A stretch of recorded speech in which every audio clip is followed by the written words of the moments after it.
By the spring of 1536, Anne Boleyn's fate was sealed, but the path to her downfall was a complex web of intrigue, politics, and personal betrayal.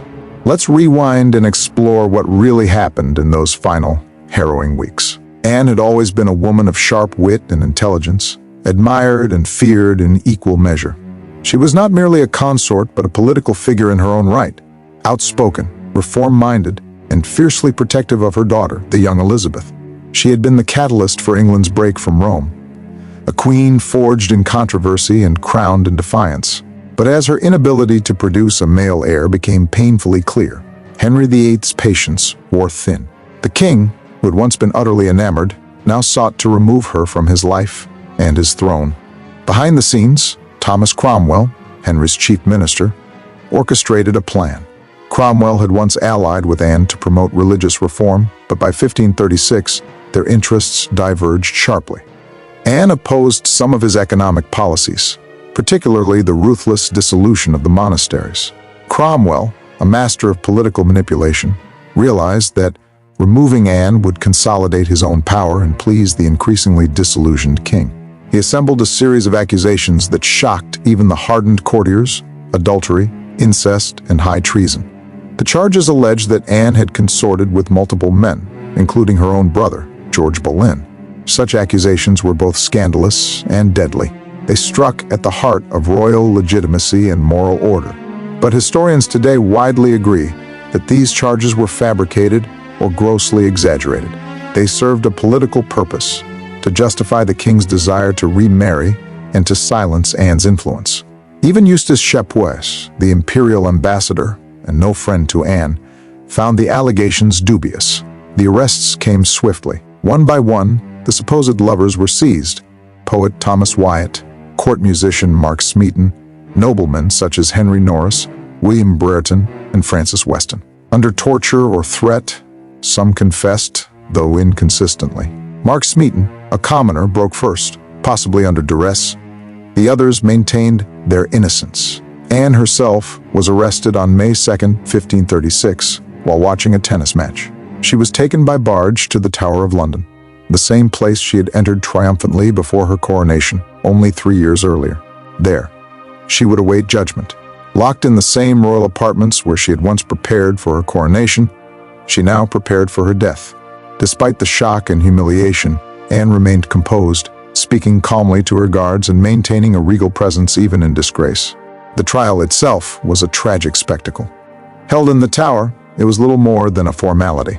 The judges were hand-picked, the witnesses' testimonies contradictory and suspicious. Yet Anne faced the court with remarkable poise.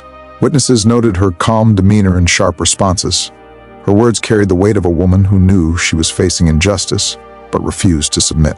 At one point, Anne declared solemnly, "For my salvation, I am free of the things for which I am condemned." Her refusal to confess was both an act of courage and a political statement. She did not publicly beg for mercy or denounce her accusers. Instead, she preserved her dignity and, by extension, the dignity of the monarchy itself. The verdict was never in doubt. Anne was found guilty of all charges and sentenced to death, a sentence typically carried out by burning for female traitors. However, in a rare act of clemency or perhaps calculated concern for his reputation abroad, Henry commuted her sentence to beheading.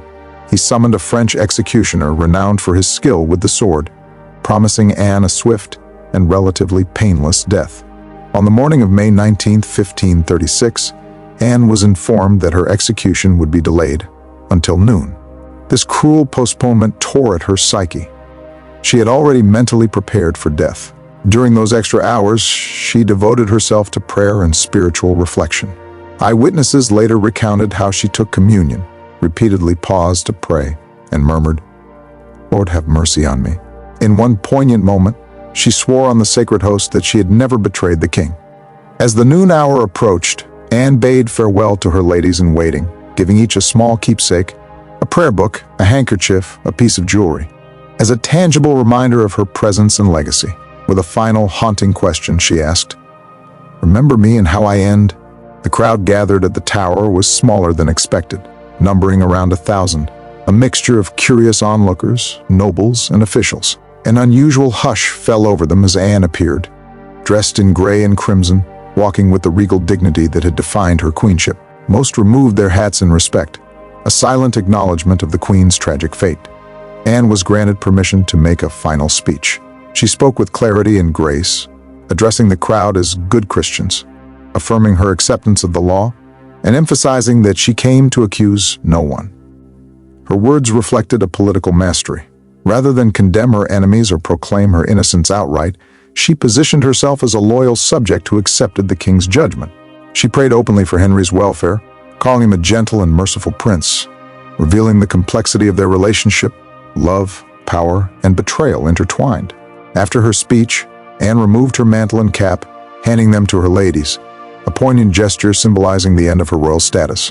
One of her last acts was to give a purse of gold coins to the executioner, a payment for his duty, but also an acknowledgement of the dignity she still maintained. On the scaffold, Anne knelt, but unlike typical executions with an axe, there was no block for her head. The French executioner's sword technique required her to remain upright, kneeling straight, a position demanding incredible composure and courage. Her ladies tied a blindfold over her eyes, and Anne continued her whispered prayers. Jesus, receive my soul. O Lord God, have pity on my soul. The executioner employed a subtle ruse, loudly asking, "Where is my sword?" to distract Anne. As she turned her head slightly toward the voice, the blow came swiftly and cleanly, the sword slicing through her neck in a single, precise motion. A stunned silence fell over the crowd, broken only by a collective sigh. The executioner held up Anne's severed head by the hair, proclaiming, "So perish the king's enemies." But there was no uproar of approval, only uneasy murmurs. At that moment, the thunder of cannons echoed through the tower, signaling to Henry VIII that he was free to marry again. The very next day, Henry became formally engaged to Jane Seymour, whom he married just 10 days later.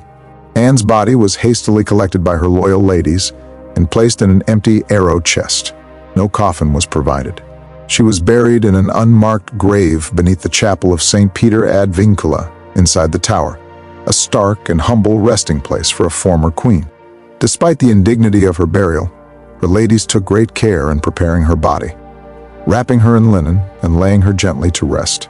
Henry ordered the destruction of all portraits of Anne, the removal of her emblems from royal palaces, and the erasure of her name from official documents, a posthumous attempt to obliterate her memory. Yet, Anne Boleyn's legacy was far from erased.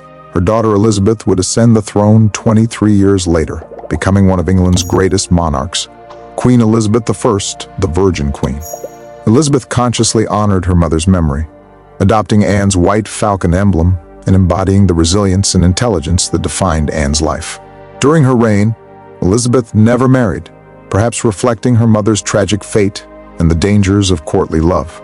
The tragic story of Anne Boleyn remains a powerful symbol of the dangers faced by women in power, the ruthlessness of Tudor politics, and the tragic consequences of love entangled with ambition. Her life and death continue to resonate as a cautionary tale and a tribute to the enduring strength of a queen who would not yield. Anne Boleyn's story reminds us that power, love, and ambition often come at a devastating cost. If this tale moved you, like the video, subscribe, and let us know in the comments, what do you think Anne was truly guilty of? Love, ambition, or simply being in the wrong place at the wrong time?